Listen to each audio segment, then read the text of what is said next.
Personal అనిపిస్తుంది. Love story అని కానీ లవ్ ఉండడం అంటే మీరు లవ్ గురించి, లైఫ్ గురించి, మ్యారేజ్ గురించి కూడా ఎక్కువ చెప్పారు కదా, మీ పర్సనల్ ఎక్స్పీరియన్స్ లో నుంచి తీసి పర్సనల్ లైఫ్ అంటే దట్స్ అంటే నాకు నా పర్సనల్ వ్యూ ఏంటంటే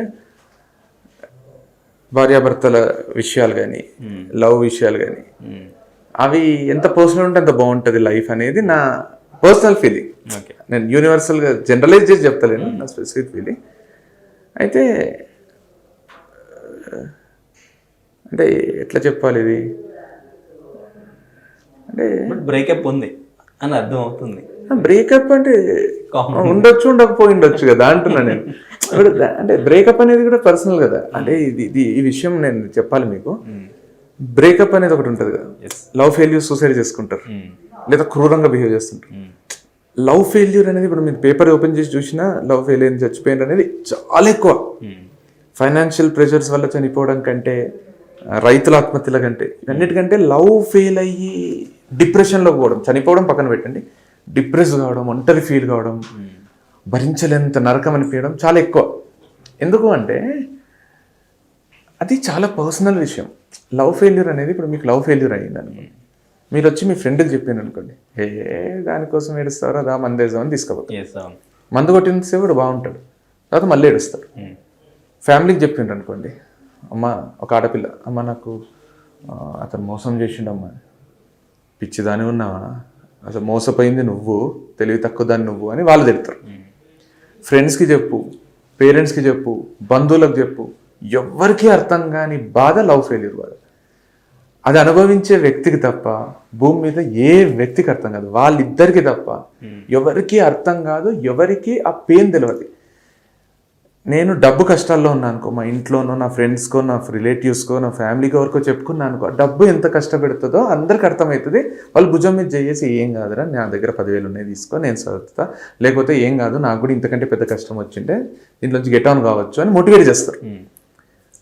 ప్రేమకొక్కటి ఎగతాళి చేస్తారు.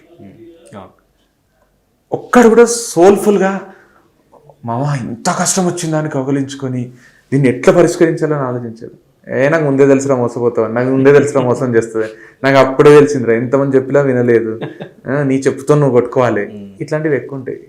అందుకే ప్రేమికులు ఎప్పుడు వాళ్ళ బాధని బయటికి చెప్తే కరెక్ట్ ఓదార్పు, కరెక్ట్ ప్యాట్ అంటారు చూడు, కరెక్ట్ సపోర్ట్ దొరకదు. అందుకే ప్రేమికులు డిప్రెషన్లోకి పోతారు, ఆత్మహత్య చేసుకుంటారు. అది ఎందుకో చాలా పర్సనల్ తెలుసా. అంటే ఇప్పుడు ఇద్దరు ప్రేమికులు కళ్ళు పెట్టి చూసుకుంటారు, థర్డ్ పర్సన్గా నేను చూస్తున్నా, పిచ్చి పట్టింది వాళ్ళకి అనిపిస్తుంది. గుసగుస మాట్లాడుకుంటారు ఫోన్లో నైట్ అంతా, ఐటంగా పండుకోకుండా ఏం చేస్తున్నాడు అనిపిస్తుంది. అంటే వాళ్ళిద్దరికే అది ఒక బ్యూటిఫుల్ సినిమా చూస్తున్నట్టు, ఒక ప్లెజర్, ఒక ఎంజాయ్మెంట్, ఒక హార్మోన్ రియాక్షన్ వాళ్ళిద్దరికే జరుగుతుంది.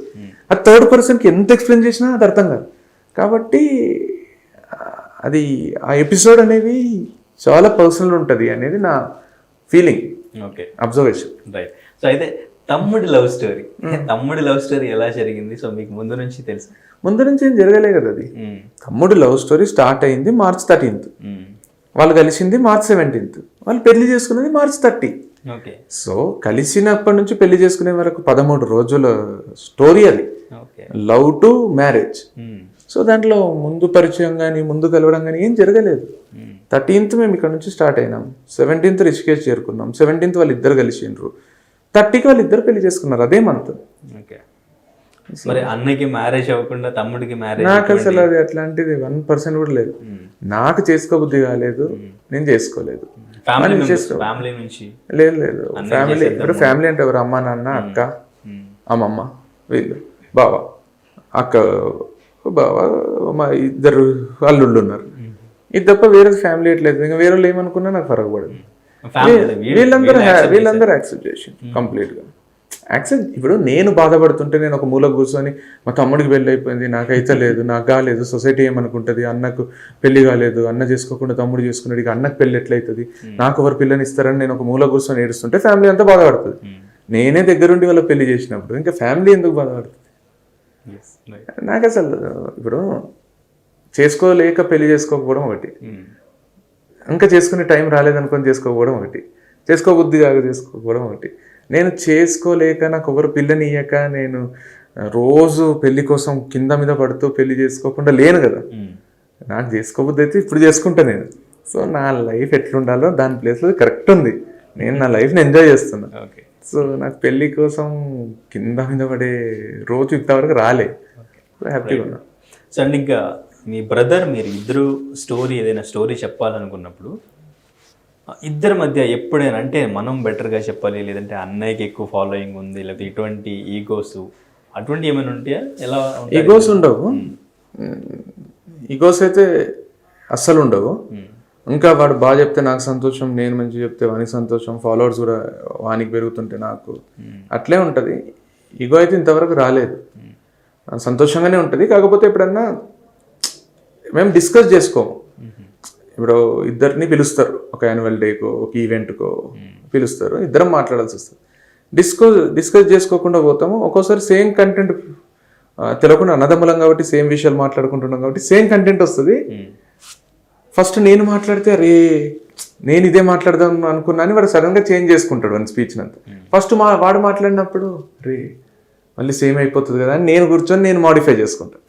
సో అట్లా థాట్స్ కొంచెం కాంట్రడిక్ట్ అదే మిక్స్ అయిపోతాయి, కొంచెం ప్యారలల్గా రన్ అవుతాయి. అది అప్పుడప్పుడు జరుగుతుంది కానీ ఈగో క్లాషెస్ అవి ఎప్పుడు రాలే. Okay, right. సో ఫస్ట్ నుంచి కూడా మీరు అంటే కొంచెం ఆ స్ట్రగుల్ అనేది ఫేస్ చేశారు అని చెప్పారు.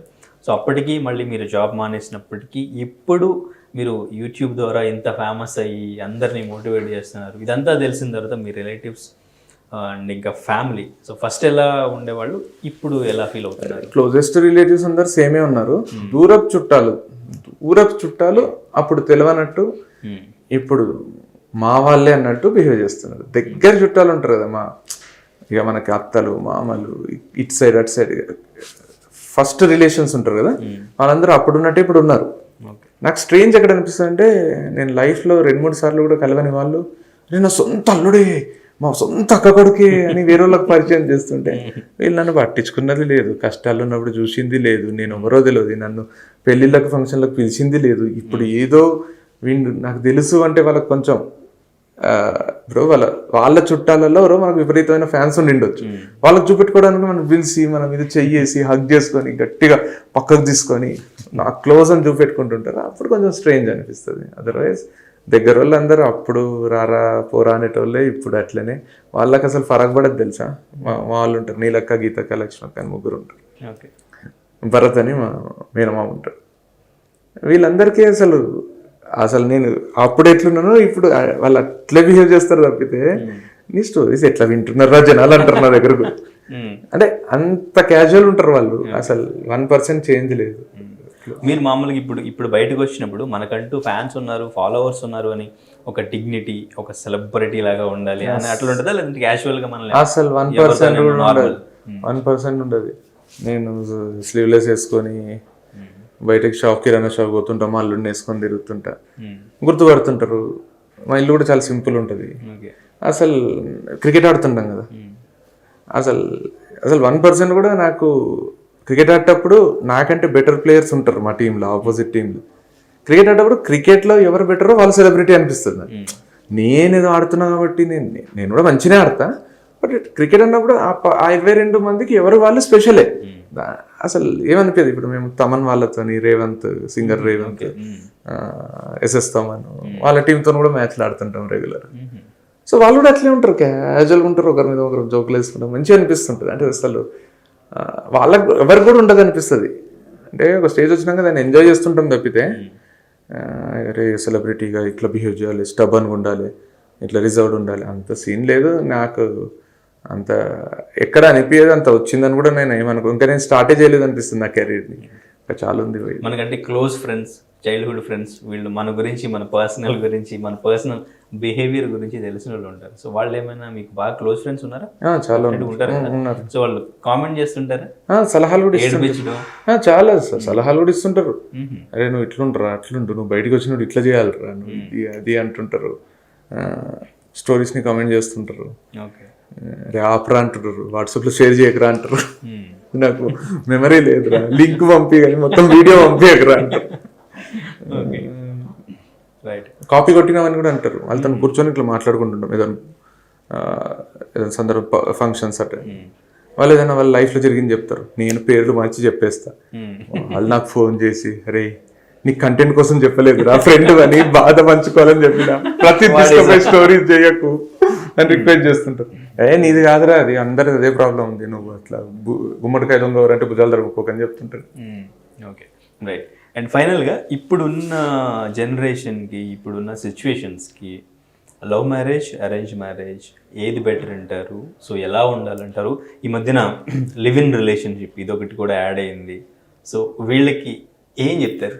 ఏం లేదు, ఉండండి, లివ్ ఇన్లు ఉంటే ఉండండి, లవ్ మ్యారేజ్ చేసుకుంటే చేసుకోండి, అరేంజ్ చేసుకుంటే చేసుకోండి, కానీ సంతోషంగా ఉండండి. ఒకరిలో గుడ్ క్వాలిటీస్ ఇంకొకరు పొగుడుతూ ఉండండి, మంచిగా ఒకరినొకరు అప్రిషియేట్ చేసుకుంటూ ఉండండి. కానీ నువ్వు ఎప్పుడు ఇంతే, నీ బతికింతే, నువ్వు ఎప్పుడు ఎదగవా, నీకంటే నువ్వేమైనా రితిక్ రోషనా, నువ్వేమైనా ఐశ్వర్య రాయ, ఇట్లా అనుకుంటా ఒకరినొకరు డిగ్రేడ్ చేసుకుంటా, ఒకరినొకరు అవమానించుకుంటా, ఒకరిలో లోపాలు ఒకరు చూసుకుంటా, నీకంటే వాడు గ్రేటు, నీకంటే ఆమె గ్రేటు అని అంటూ ఉంటే వాళ్ళిద్దరు అసలు కలిసి లేకపోవడం బెస్ట్ అనిపిస్తుంది నాకు. ఎందుకంటే మనుషులం కదా. ఇప్పుడు నేను మిమ్మల్ని, ఇప్పుడు మనం కూర్చున్నాం, ఫర్ ఎగ్జాంపుల్ నేను మిమ్మల్ని అప్రిషియేట్ చేసిన, అరే అనేంద్ర ఇంత మంచి ఇంటర్వ్యూ నేను ఎప్పుడు చూడలే, చాలా మంచి క్వశ్చన్స్ అడిగినారు, చాలా బాగా అనిపించింది నాకు. ఇది మీకు బాగా అనిపిస్తుందా?